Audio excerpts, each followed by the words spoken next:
pemerintah memutuskan mulai tanggal 31 Agustus hingga 6 September 2021 sebagai berikut.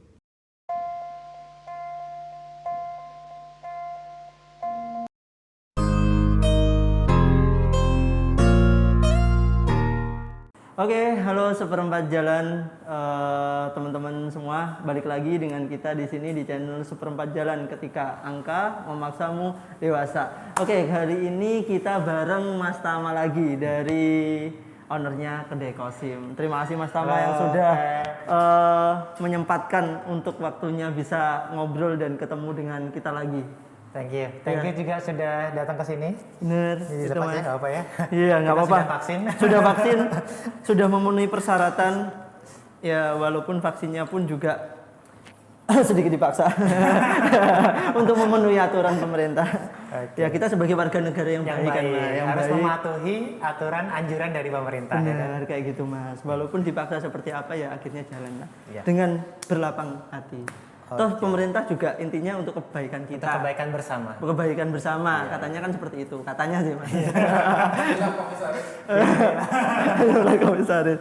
Oke, kali ini sebenarnya dari awal saya sama Mas Rawi sama Iqbal, channel Seperempat Jalan itu jangan sampai membahas tentang politik sih gitu.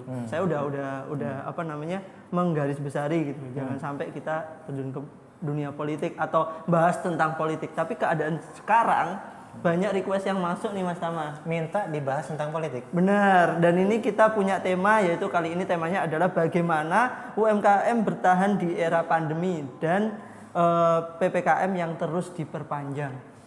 Oke. Gitu Mas Tama. Jadi terus diperpanjang nih Mas. Topiknya lagi hot-hotnya ini. Lagi panas-panasnya nih Mas di Indonesia nih Mas. Bener. Iya. Rakyat kecil semua disuruh mentaati bahwasanya jam 8 harus sudah tutup semua kegiatan penjualan atau jual beli. Dari semenjak awal pandemic outbreak di bulan Maret ya. Iya, kasus pertama di Jakarta, ingat di ya? Jakarta. Ada 2 orang yang kena, ibu sama anaknya, penari kalau nggak salah. Iya. Terus akhirnya cepet banget merebak di seluruh Indonesia hingga ke Tulungagung juga, dan akhirnya sampai ada kebijakan dari pemerintah yang tadi Fabian bilang ganti-ganti dulu namanya apa? New normal. Terus lockdown ya. PPKM. PSBB. Oh, PSBB dulu, PSBB. PPKM darurat. PPKM Intinya darurat. sebenarnya sama aja sebenarnya. Sebenarnya sama aja, disuruh tutup jam 8. Membatasi. Membatasi. Ya. Kalau saya lihatnya ya itu jam 8 harus tutup gitu aja ya. Iya. Tapi saya juga bingung sih Mas, kenapa harus jam 8, harus malam gitu? Atau corona itu keluarnya itu setiap malam gitu Mas? Sebenarnya enggak juga sih. Enggak juga ya. Aku juga bingung sih. Kenapa kok harus malam gitu loh? Iya juga sih. Iya. Mungkin ya kalau aku menganalisa mungkin kalau orang yang begadang itu kan mungkin secara imun akan lebih berkurang, rentan, ya, rentan. Terus begadang itu juga kadang-kadang kan masa-masa yang mostly kalau di kedai kopi itu bukan saat-saat timing untuk produktif ya, lebih ke untuk mungkin konsumtif, ngomong sama temen, kongko bareng temen. Iya. Jadi sebenarnya lebih baiknya daripada terjadi hal-hal yang nggak diinginkan, tertular, terpapar dan sebagainya, mungkin anjuran dari pemerintah untuk kita itu tadi membatasi di atas jam 8. Gitu. Oke sih, kayak gitu. Tapi kita balik lagi nih Mas, bagaimana cara UMKM bisa bertahan nih Mas kalau misalkan terus-terusan seperti ini. Kemarin diinfo oleh Bapak Presiden Indonesia di mana sampai dengan tanggal 9 kalau nggak salah yang awal ya Mas. Iya, tanggal 9. Terus sekarang ini diperpanjang lagi oleh Bapak Luhut itu sampai dengan tanggal 16 gitu. Kenapa kok nggak sampai dengan akhir Desember gitu? Sekalian gitu Mas. Nggak, maksudnya itu daripada secuil rakyat itu juga bingung gitu mau gimana kan. Nanti 1 minggu kita udah siap-siap nih, kita udah mau buka yang besar dan lain sebagainya, diperpanjang lagi. Nanti ini sampai tanggal 16 ternyata diperpanjang lagi ya. Iya. Kalau misalkan sekalian lama tapi selesai gitu loh. Iya Kan juga dampaknya kan dampaknya di kita sebagai pengusaha, maksudnya mungkin orang yang berusaha. pemerintah juga menganalisa seberapa efektifkah PPKM darurat dan sebagainya itu tadi. Ketika itu sudah kondusif, mungkin juga pemerintah akan segera memberikan kebijakan yang pro dengan ekonomi gitu kan. Ini saat ini kan yang menjadi concern utama pemerintah kan kesehatan gitu. Kesehatan. Ya, karena kita mau nyari ekonomi, mau nyari pendapatan, kalau kita nggak sehat juga percuma juga. Juga percuma juga sih, benar. Kesehatan adalah concern utama, baru selanjutnya baru ke keperluan ekonomi. Kalau mungkin kalau menurut saya begitu ya, kalau menganalisa saya.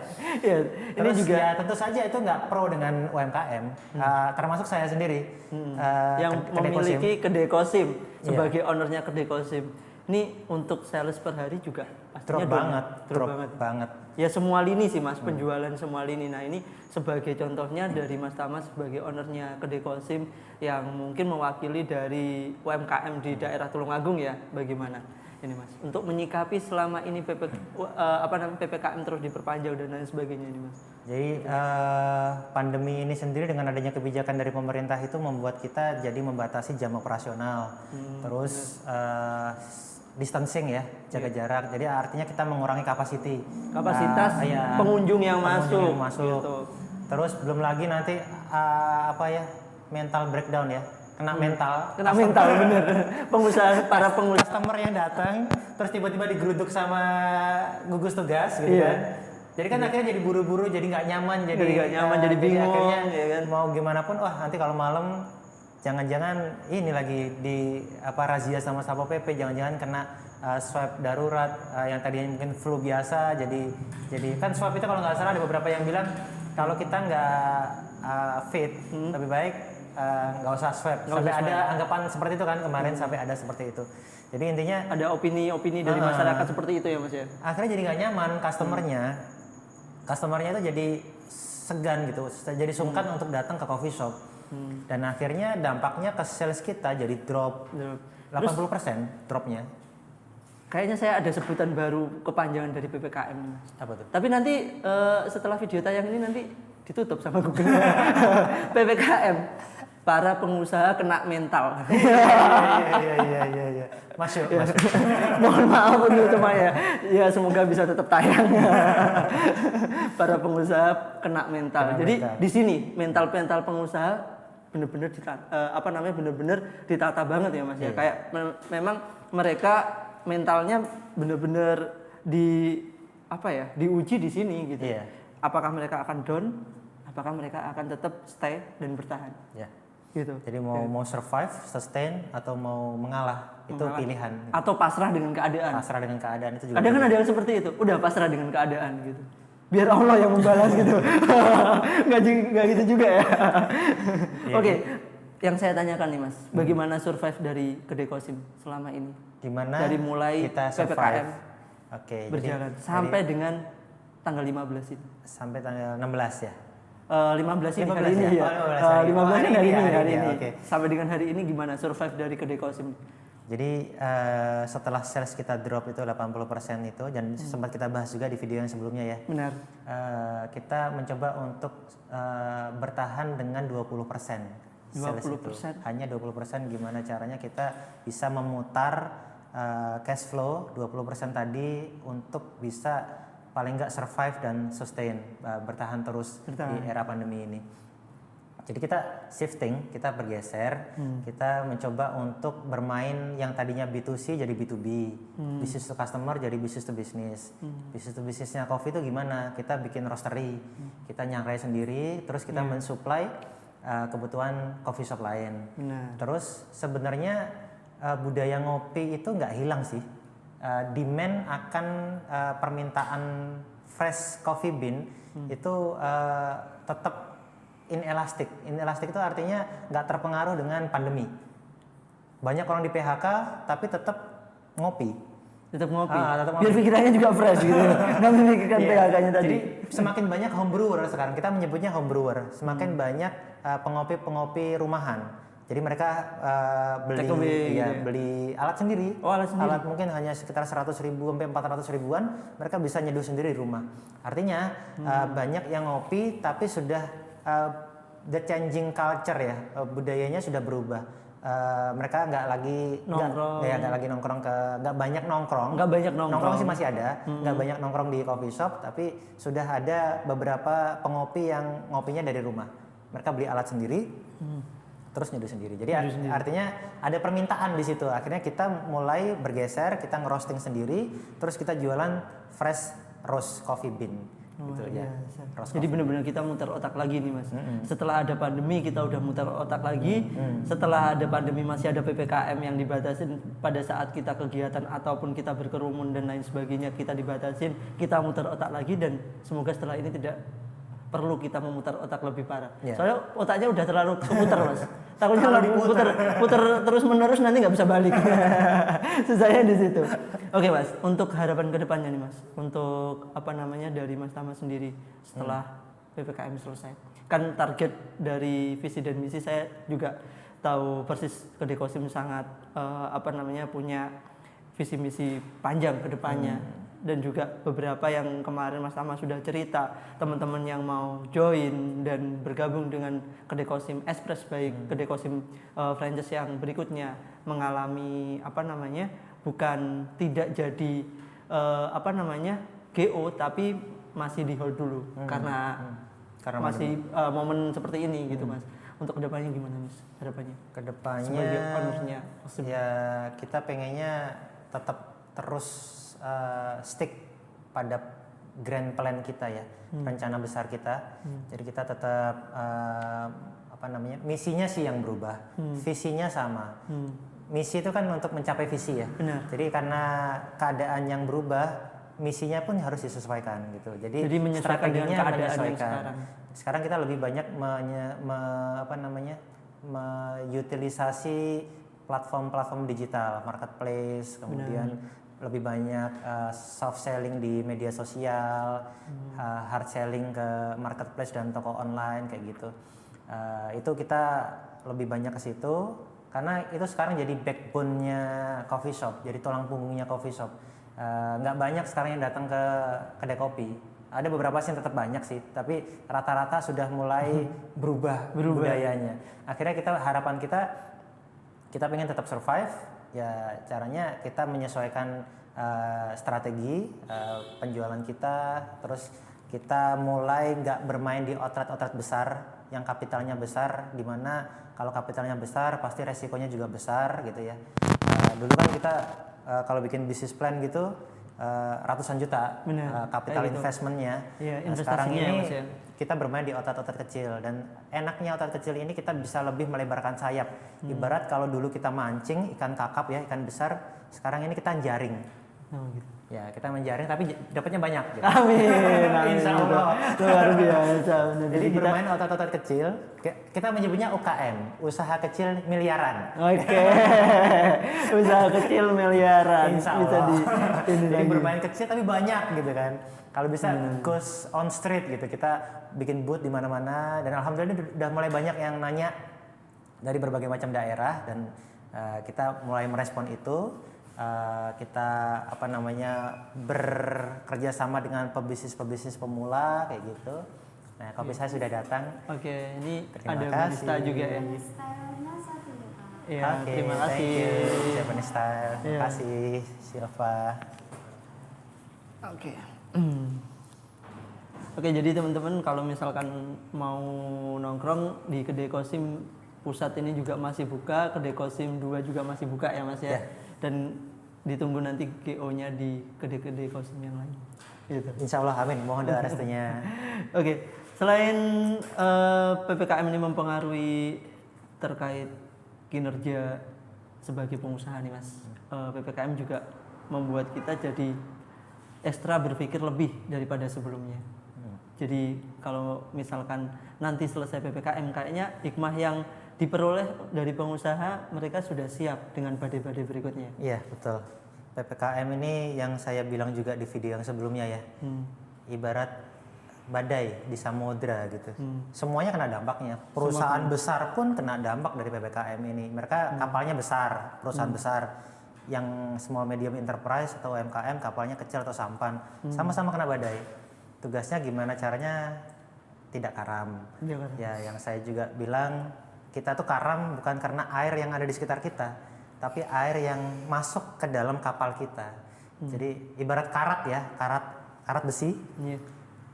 Besi itu tidak hancur karena tidak gampang hancur karena tempaan barang-barang keras lainnya. Tapi besi itu, baja itu bisa hancur karena karatnya sendiri, karena pola pikirnya sendiri. Pola pikirnya. Jadi manusia itu bisa hancur karena pola pikirnya sendiri, bukan karena sekitarnya. Jadi kalau misalnya pandemi, ya jangan down, jangan sampai nelongso gitu ya. Tetap cari peluang, gimana caranya beradaptasi. Karena kita hancur karena pola pikir kita sendiri, kayak gitu. Dan jangan khawatir, istilahnya tentang ya rezeki. kita semua itu sudah ada rezeki masing-masing ya. Benar, gitu. Seperti yang dibilang ibu saya, nggak usah buru-buru, rezekimu akan datang tepat waktu. Kayak gitu. Benar, kayak gitu. Kalau sudah rezeki kita nggak akan kemana, nggak usah dipikirin. Kita kewajiban kita hanya berikhtiar aja. Berikhtiar. Ya, luar biasa. Jadi apapun kondisinya, kalau misalkan manusia udah ditakdirkan rezekinya, ya kan pasti akan datang dengan sendirinya. Iya, betul. Dan kita kejar seperti apapun dengan momen yang seperti apapun, kalau belum rezekinya pasti tidak akan terdapat, tidak akan dapat kayak Ya, gitu ya Mas. betul, Ya? betul, Benar. betul. Jadi nggak perlu khawatir tentang apapun. Ya, betul. Kayak gitu. Jadi Tugas kita sebagai hamba ya, sebagai hamba Allah ya, kalau yang muslim itu ya beribadah, menjalin hubungan hablum minallah sama hablum minannas, ya, menjalin hubungan vertikal dan horizontal, memperbaiki hubungan kita dengan teman-teman, menjalin silaturahim. Karena ya untuk pebisnis pun hal itu juga penting. Ya, gimana cara kita memperkuat networking kita, memperbesar circle, karena kita bisa jadi rezeki kita dari teman-teman itu gitu. Ya. Iya benar Mas. Jadi dari teman-teman sendiri bisa datang juga Ya. untuk terus membantu usaha yang kita dirikan kayak gitu. Dan untuk selanjutnya nih, kalau misalkan kita ngomong nih Mas, kan PPKM nih diperpanjang kayak gitu. Nah tadi untuk survive-nya dari Kedai Kosim kan seperti itu. Nah mungkin untuk dari Mas Tama, untuk teman-teman yang sama-sama menggeluti dunia kopi atau UMKM yang lain, mungkin ada sedikit banyak kayak cara atau apa yang biar mereka itu tidak down gitu loh Mas. Biar mereka itu tetap bisa semangat untuk terus bertahan dengan usaha mereka, dengan konsep mereka. Gitu. Kadang kan mungkin wah aku udah usaha kayak gini, tapi keadaan seperti ini kok hasilnya seperti ini, tidak sesuai dengan harapan. Kemudian dia beralih kayak gitu. Gimana supaya mereka bisa konsen dan fokus dengan apa yang sudah mereka jalani. Ya, kalau gitu. itu kayak sih Mas Tama ini kan udah lama menggeluti dunia kopi, dan badai pun sudah badai-badai yang lama sudah berlalu, dan sekarang ada badai lagi. Mas Tama tetap di kopi, tetap fokus di situ. Yeah. Gitu. Banyak teman-teman Mas Tama yang saya lihat sudah berganti profesi dan lain sebagainya. Nah, bisa Mas Tama. Jadi kalau itu sih ingat lagi tujuan awal kita ya, kenapa kita mendirikan usaha. Kalau saya sih, tujuan saya pada waktu itu sebisa mungkin menjadi manfaat buat banyak orang. Ketika tujuannya itu kita jaga, kita pegang dengan baik, kita akan istilahnya akan selalu ingat sih. Jadi semangat itu yang dibilang tadi Febian tadi, semangat itu ibarat bahan bakar. Mobil itu nggak akan bisa jalan tanpa bahan bakar gitu. Kalau gimana kita mau jalan kalau semangat aja nggak ada gitu. Jadi semangat itu adalah salah satu yang harus dipunya oleh seorang pengusaha. Semangat nggak pernah habis kalau bisa. Nah, untuk menjaga semangat itu tetap berkobar, tetap flaming gitu ya, tetap menyala apinya itu gimana ya.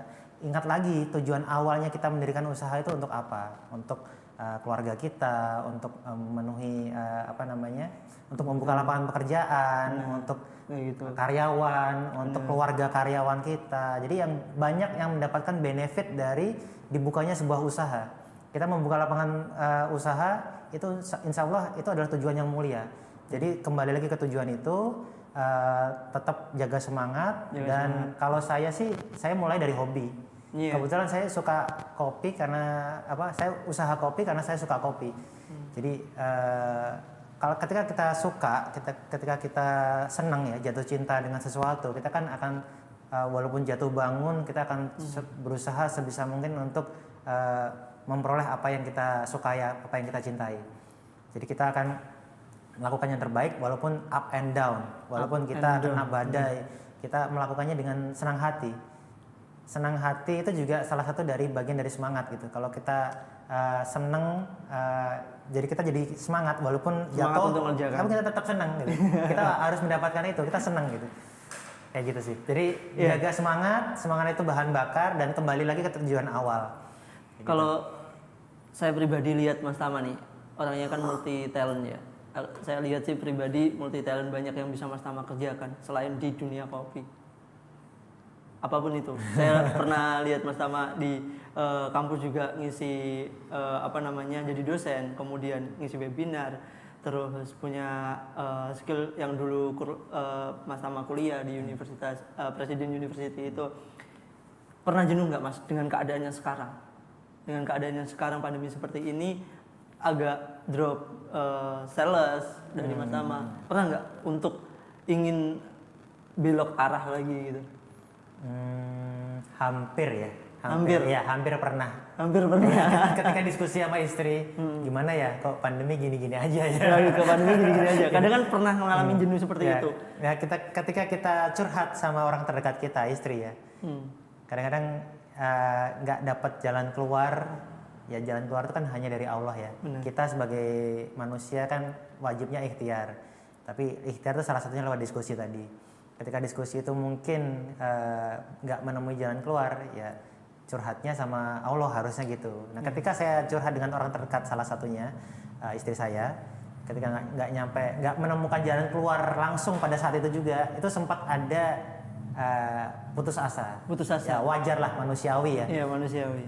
Cuma kan nggak berhenti di situ. Jalan keluar itu kan nggak cuma satu, gitu. Ada banyak jalan menuju Roma gitu. Ketika kita nggak menemukan jalan yang satu, berarti ada jalan yang lain. Kalau nggak ada jalan yang lain, bikin jalan. Bikin jalan sendiri. Bikin jalan sendiri. Gimana caranya kita menemukan jalan lah untuk bisa survive, untuk bisa sustain, untuk bisa keluar dari permasalahan. Jadi luar biasa loh, benar-benar bagi mereka-mereka pengusaha yang bisa tetap stay dan bertahan di tengah badai yang seperti ini. Yang saya sendiri ngelihatnya itu, saya yang belum punya usaha seperti Mas Tama dan ini banyak yang lainnya di luar sana ya kan, teman-teman seperempat jalan juga pasti tahu dan mungkin yang ada di seperempat jalan ini juga mengalami hal yang sama. Ya kalian luar biasa, kalian bisa tetap bertahan dengan usaha-usaha yang kalian dirikan, tetap optimis ya Mas ya, tentang usaha kalian, karena setiap usaha dan diiringi dengan doa itu pasti ada jalan suatu saat nanti. Insya Allah pasti ada jalan. Iya. Oke, mungkin sedikit banyak seperti itu yang kita bahas hari ini ya Mas ya, terkait PPKM, karena kalau kita bahasnya PPKM semakin banyak, karena nggak akan ada habisnya gitu Mas, nggak akan ada habisnya. Pemerintah sendiri sudah berupaya kan, katanya sudah berupaya memberikan santunan juga atau subsidi ya untuk orang-orang yang usaha katanya kayak gitu, tapi juga mungkin belum sampai ke mereka semua ya, mungkin nanti bisa lebih diperbaiki di situ mungkin bagi teman-teman yang sudah punya usaha, mungkin dapat santunan dari atau bantuan ya Mas. Tapi kalau saran saya baiknya jangan bergantung pada siapapun ya. Ya benar. Di situ. Sebagai pengusaha kita hanya bergantung pada Allah.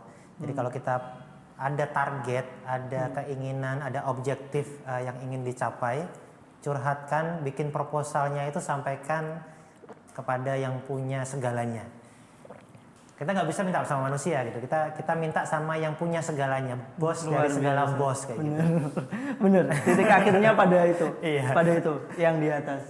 Jadi, karena apapun yang dikendaki, insya Allah bisa tercapai. Iya. Pada awalnya saya dulu bikin usaha, bisnis plan pertama kali saya presentasikan kepada Allah gitu. saya minta, saya doa.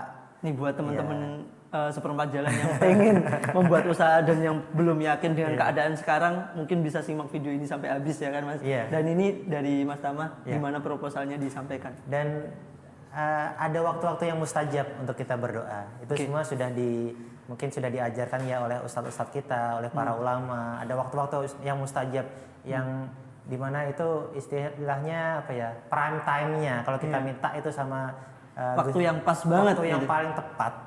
Seperti waktu-waktu sepertiga malam, tahajud bagi yang muslim ya. Kemudian waktu di antara azan dan iqomah kita minta menengadakan tangan di sujud terakhir sebelum atahiyat akhir kayak gitu. itu waktu-waktu yang bagus untuk kita memohon kepada Allah. Terus digeber lagi, digenjot lagi dengan sedekah, digenjot dengan berbagi, kemudian digeber dengan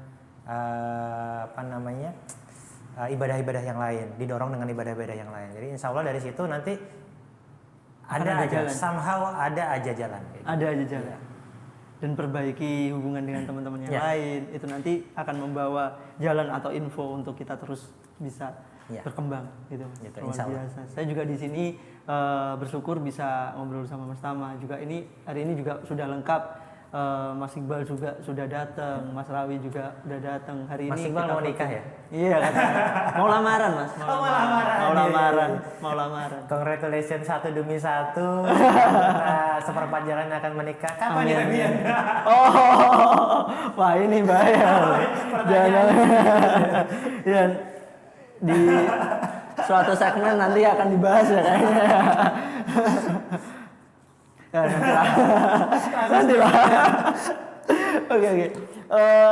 Mungkin ada kata-kata yang bisa menutup segmen hari ini, Mas. Yang mungkin tadi di briefing itu terkait mungkin setiap orang tidak memiliki slip gaji ya, tapi saya yakin setiap orang pasti memiliki rezeki. Gitu kan, Mas? Ya. Betul sekali itu. Itu sudah kata-kata yang bagus tuh. Jadi kita sebagai pengusaha jangan menunggu, jangan meminta, jangan meniru ya. Sebisa mungkin kita create something gitu. Ibarat kalau kita kayak SpongeBob itu nyari kupu-kupu, jangan nyari kupu-kupunya, tapi bikin tamannya gitu. Nanti kupu-kupunya akan datang sendiri. Jadi kita membuat taman bunga-bungaan, terus kupu-kupunya akan datang sendiri. Artinya apa? Jadi artinya rezeki itu nggak usah terlalu dikejar. Kalau memang itu rezeki kita, itu akan datang dengan sendirinya. Tugas kita adalah membuat taman. Tugas kita adalah berikhtiar. Tugas kita berdoa. Nanti kupu-kupu atau rezeki itu akan datang dengan sendirinya. Oke, terima kasih dari Mas Tama. Ini tadi penutup yang sangat menginspirasi banget ya untuk teman-teman semua. Jadi teman-teman semua. Perdana kita syuting lagi ya ini di seperempat jalan di studio 2 di Kedai Kosim di Kauman ya Mas di sini. Kaum Beriman. Kaum Beriman. Sama saya juga tinggalnya di Jombang. Kalian Jombang Beriman ya. Di pondok sedikit demi sedikit menjadi baik lah intinya. Kayak gitu Mas Iqbal udah ini. Ya seperempat jalan, namanya juga seperempat jalan. Kadang ada pembahasan yang unik ya Mas kemarin. Terus ada yang kita juga lurus juga, ada ini ya. Intinya kita mengacu pada usia di seperempat jalan itu. Oke, mungkin pembahasan kita kali ini sampai ketemu di segmen berikutnya. Kali ini bareng Mas Tama, dari saya Febian. Saya Tama. Sampai ketemu lagi di segmen berikutnya, tetap di seperempat jalan ketika angka memaksamu dewasa. BTW Mas, katanya ekonomi lagi susah ya? Oh iya. Kok pada minta seragam elf ya? Oh iya.